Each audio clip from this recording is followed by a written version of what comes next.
Well, welcome back to Channel Ron. I was hoping to show you how to install an exhaust system on my '06 Ford Focus using the Harbor Freight scissor lift.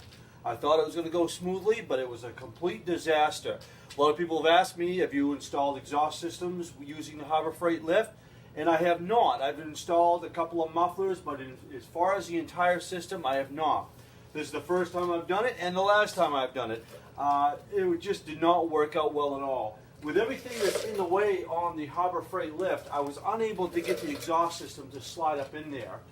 Even though it was in two pieces, it still just was not going to go up there because of all the brackets and stuff in the way. Even this part here, which is holding a lot of the Harbor Freight hardware, there was no way for me to slide the system up inside there. I had to actually bring the car down, jack it up with a jack so I could slide the muffler back up inside there, lift it back up with the lift, and then put it all back together. It would have been a whole lot easier if I'd just done this out on the driveway using a floor jack. So that's basically what I want to talk about.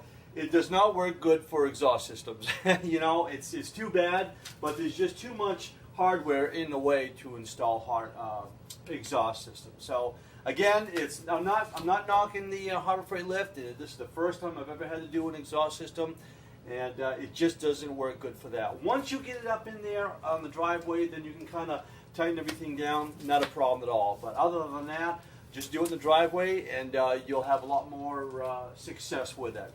So again, thanks an awful lot for watching. I wish I could have just shown you how it all went, but it was just turning out too badly. So thanks an awful lot for watching, and still purchase your Harbor Freight lift. It's still worth the money.